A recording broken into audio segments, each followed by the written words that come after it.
The 2025 motorcycle launch season is almost upon us, so here are 11 new motorcycle rumours that are expected to be announced soon. First up, we've got Royal Enfield, and a recent interview with their CEO and the Financial Times suggests their first ever electric motorcycle could be on the market within a year. Now, last year at EICMA, they showed their electric Himalayan prototype, but I think this one could be a red herring and potentially just an R&D project, because it simply wouldn't be practical to have to find somewhere to charge an adventure bike on a remote tour. Much more likely, in my opinion, is that the design patents for a small city bias bike that recently surfaced will become a production reality. That sort of environment makes much more sense for an electric, where you don't need so much power or range, and charging opportunities are much more frequent. Now, from the 3D renders, it looks like Royal Enfield will play to their strengths with a fairly retro design style, with a round headlight,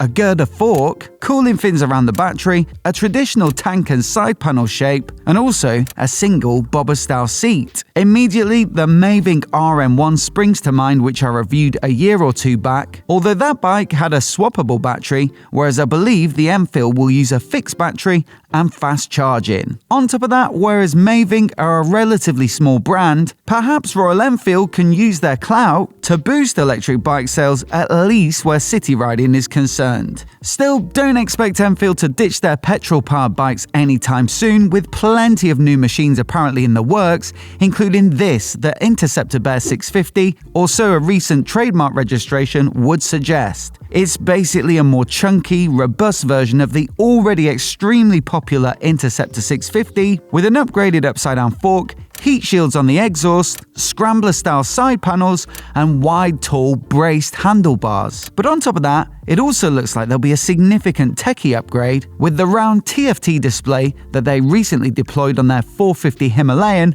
visible in the cockpit. That would open up menus, riding modes, and phone connectivity features, including navigation. Quite honestly, their 650 platform has been ripe for a scrambler interpretation for years now, and so I thoroughly expect this one, if it does come to fruition, to sell like hotcakes. Now on to another retro lineup, and this time we got the V-twin 900 and 1200 from Triumph. Both have been spotted out testing in these spy shots, and it looks like both will get some fairly valuable upgrades. For the V-twin 900, it looks like a similar set of upgrades to the Enfield, a move from a traditional fork to a more sporty, modern upside-down fork, and also the simple analog clock of the previous gen makes way for their part LCD, part TFT display, which again opens up connectivity features. Then there's a tweak to the styling, a new radially mounted front brake caliper, and LED lighting to round off quite a significant modernization. Now, this is a bike I used to own myself, and so I'd be really keen to see how these tweaks affect the riding experience, but I'd say on first impressions, it should feel quite a bit more sporty. As for the 1200 V-twin, well, this one was already a lot more performance biased, but it looks as though it may get some upgraded Öhlins rear shocks, which would address one of the few weak points of the previous gen. There's also the move to the more techie dash in the cockpit too,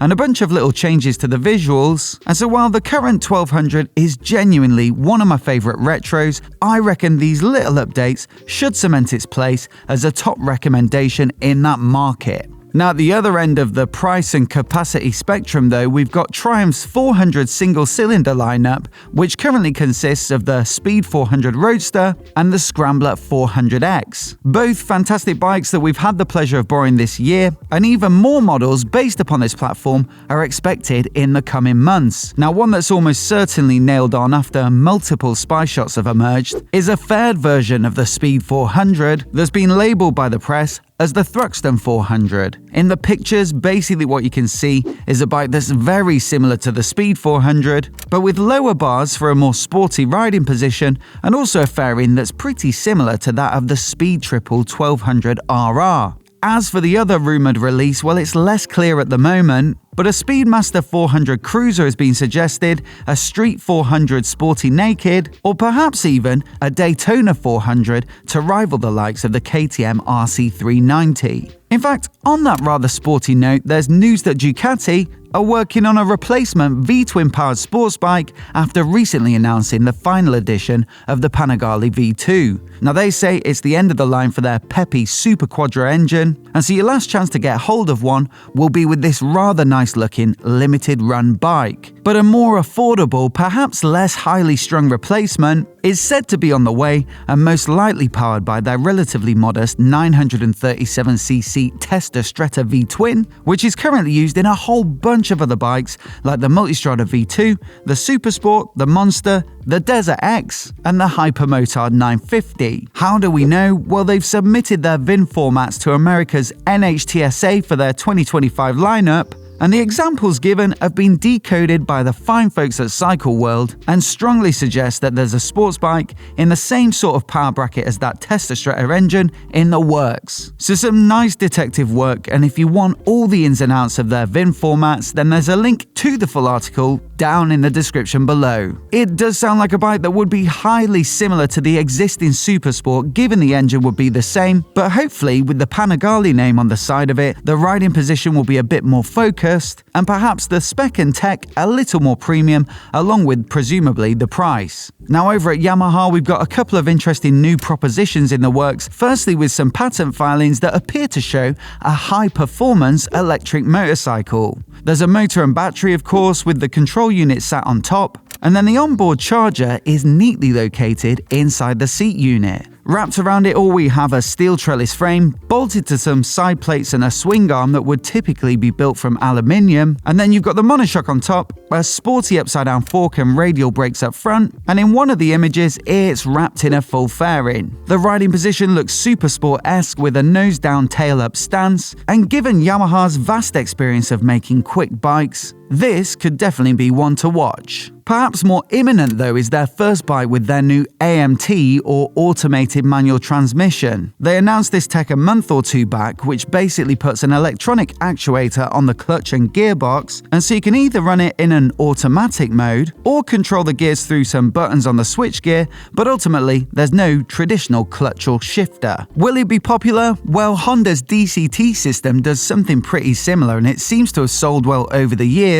And then you've got to consider that Yamaha's system has one key advantage, and that's the price. You see, it's relatively simple compared to something like DCT, and so apparently the first bike for it to be made available on, the MT-09, will cost £550 more for the AMT version than the standard manual box. To me, that seems pretty reasonable if this sort of tech fits your personal needs or motorcycling use cases, and so I'm definitely looking forward to being able to test this one out. Now from Kawasaki, an update to their large-capacity adventure tourer, the Versys 1000, has been revealed in approval docs filed in Australia, with a new name for a Versys 1100S being present. Now, according to Cycle World again, details are sparse with a lot of the extra information about the bike being omitted, although they do point out that the new model's noise requirements docs are flagged with KLZ 1000B, which suggests the capacity might not change at all. Now, the Kawasaki Inline 4 is actually 1043cc,